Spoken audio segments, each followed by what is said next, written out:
వైఎస్ఆర్ కడప జిల్లా బద్వేల్ పట్టణంలోని పూలే సర్కిల్లో మహాత్మా జ్యోతిరావు పూలే 199వ జయంతి వేడుకలు జరిగాయి. టీడీపీ బద్వేల్ నియోజకవర్గ ఇన్ఛార్జ్ రితీష్ రెడ్డి, కూటమి అభ్యర్థి రోషన్నలు పూలే విగ్రహానికి పూలమాలలు వేసి ఘనంగా నివాళులర్పించారు. అనంతరం ప్రభుత్వ జూనియర్ కళాశాలలోని విద్యార్థులతో మాటామంతి కార్యక్రమం నిర్వహించారు.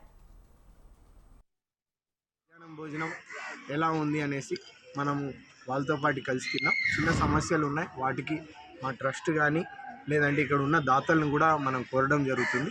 ప్రభుత్వమే కాదు, అటు ప్రభుత్వం ప్రతి సంవత్సరం విద్యా కోసం 20,000 కోట్లు ఈరోజు కూటమి ప్రభుత్వం ఖర్చు పెడుతుంది.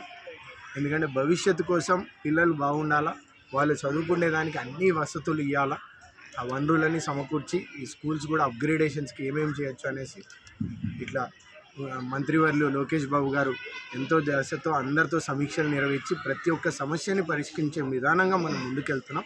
ఈ రెండో సంవత్సరం కూడా దాదాపు 30,000 కోట్లు బడ్జెట్లో మనం పెట్టడం జరిగింది. అందుకే మన ప్రాంతంలో కూడా ఈరోజు బద్వేల్లో అనేక స్కూల్లో అప్గ్రేడేషన్స్ అవుతున్నాయి. వాటితో పాటు బిల్డింగ్ శాంక్షన్స్ అయ్యి అవి కూడా కడుతున్నాం.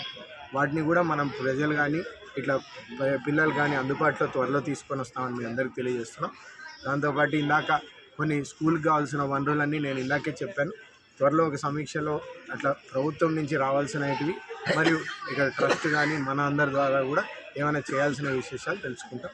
ఇందాక సోదరుడు ఒకడు వాళ్ళ ఇబ్బందులు కూడా వాళ్ళ ఊర్లో కానీ ఇక్కడ కానీ చెప్పడం జరిగింది పిల్లోడు. అది కూడా తక్షణమే మేము పరిశీలించి దాని పరిష్కారాన్ని విధంగా నా ట్రస్ట్ ద్వారా ఏం చేయగలుగుతానో నేను వాళ్ళకి సమయం చెప్తానని సమయం ఇచ్చి వాళ్ళకి చేస్తాం, పరిష్కరిస్తాను. మీ అందరికీ తెలియజేస్తాను. ధన్యవాదాలు. పిల్లలు కానీ ఇక్కడ కానీ టీచర్లు వాళ్ళందరూ ఉన్నప్పుడు వాళ్ళ సమస్యలు చెప్పమంటే చెప్పారంటే పాపం ఇక్కడ ఉన్న యంత్రాంగం కానీ అధికారులు కానీ వాళ్ళు కూడా టీచర్లు కూడా పక్కకి వెళ్ళి సార్ కొంచెం సేపు మాట్లాడినా ఆడవాళ్ళ పిల్లలు కానీ వాళ్ళని కూడా ఎట్లున్నాయి మనం ఇక్కడ వాళ్ళ టాయిలెట్స్ కానీ